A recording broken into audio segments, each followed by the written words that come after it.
Bonjour, bienvenue au tout premier épisode web Windows. Ici Mathieu Lavoie et je suis accompagné aujourd'hui de Mathieu Beauregard, un conseiller Microsoft dans les magasins Windows chez Best Buy.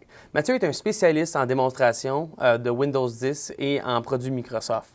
Windows 10 est familier et mieux que jamais. Peux-tu me démontrer et m'expliquer un peu pourquoi c'est le cas? Absolument. Dans le fond, Mathieu, première chose qu'on va remarquer lorsqu'on va faire la mise à niveau à Windows 10 et le retour du fameux menu démarrer qu'on avait dans Windows 7 et dans les versions ultérieures de Windows. Okay. On va même aussi retrouver les applications, l'espèce de les tuiles d'applications qu'on avait dans Windows 8 et 8.1. Oui, les tuiles actives que je vois de Windows 8 et Windows 8.1. Qui peuvent être interchangées. Je vois à gauche, ça dit les plus utilisés. Ça, c'est mes applications les plus utilisées? Oui, exactement. Dans le fond, avec Windows apprend à vous connaître un petit peu. Dans le fond, toutes les applications qu'on va utiliser, les plus souvent, vont aller se regrouper dans une petite section dans le haut de votre menu démarrer.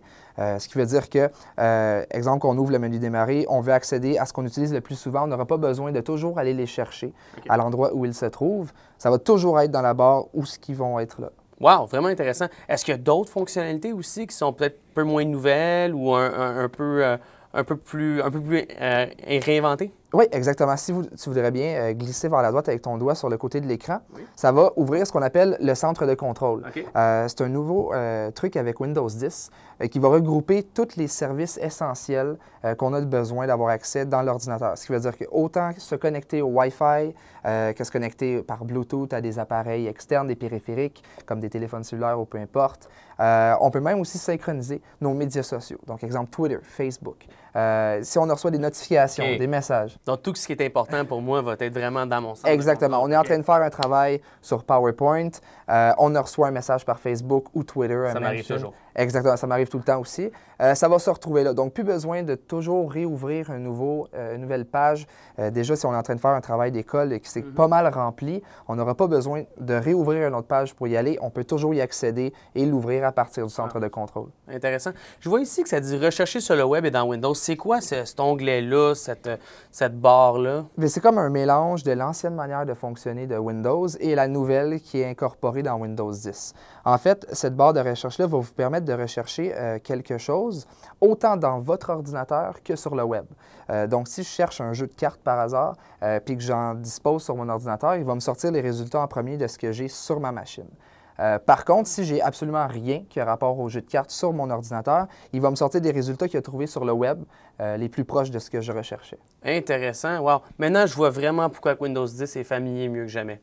Nous allons maintenant passer au Geek Squad qui vont traiter des questions les plus courantes avec Windows et vont nous donner les réponses à ces merveilleuses questions. Donc, à vous, Geek Squad. Merci, Mathieu. Donc, j'ai une première question ici qui a été soumise par Roselyne Laplante, une cliente de Mirabel qui a adhéré à la protection complète de la Geek Squad.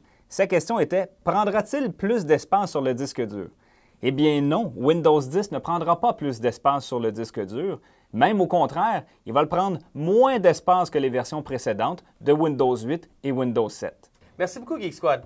Je vois ici qu'on a un appareil Dell XPS 13. Peux-tu un peu décrire la fonctionnalité et qu'est-ce qui rend cet appareil-là différent des autres sur le marché? Bien, absolument, Mathieu. Dans le fond, première chose qu'on remarque, très léger, fait très petit. Un design de Dell que je trouve vraiment bien, c'est qu'ils ont fait un écran avec des bordures très, très minces. Oui. Ce qui veut dire que oui, on va avoir un écran 13,3 pouces, mais ça ne sera pas en fait un 14 pouces ou un 13 point quelque chose parce qu'on va vraiment atteindre la finesse de l'écran.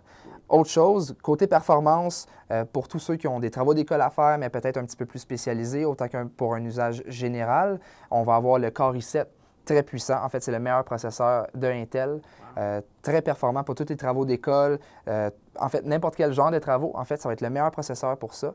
On va avoir 8 GB de RAM, ce qui est quand même très surprenant pour un Ultrabook. Si on a plein de travaux à faire et qu'on a plusieurs pages d'ouvertes, c'est à ce moment-là que ça va susciter beaucoup de mémoire vive. 8 GB de RAM, ça va être amplement suffisant pour exploiter Windows 10 à son plein potentiel. Donc, je pourrais faire du montage vidéo avec cet Exactement. Il n'y aurait aucun problème. Exactement. Une dernière chose aussi, ce qui est cool, c'est qu'ils ont mis un disque dur SSD à l'intérieur. Ce qui veut dire que votre Windows va démarrer en environ 5-6 secondes. Et toutes les applications qui vont être installées sur ce disque dur-là vont être traitées instantanément. Que ce soit un logiciel, des vidéos, etc., même les ressources d'un montage vidéo, par exemple, que vous feriez, va être traité extrêmement rapidement comparativement à un disque dur mécanique. Donc, si j'ai compris, cet ordinateur-là, c'est le paquet total. Il est séduisant et performant. Exactement. Il n'y a pas plus séduisant que le nouveau Dell Inspiron. Merci beaucoup d'avoir assisté à notre premier épisode web de Windows. Pour récapituler un peu ce que nous avons visité, nous avons discuté aujourd'hui, nous avons parlé premièrement de Windows 10 et pourquoi il est familier et mieux que jamais. Nous avons eu une séquence avec le Geek Squad où on a parlé de questions et réponses des clients. Et par la suite, nous avons couvert le Dell XPS 13 qui est le summum pour exécuter Windows 10 sur le marché en ce moment. Donc, merci beaucoup et au prochain épisode.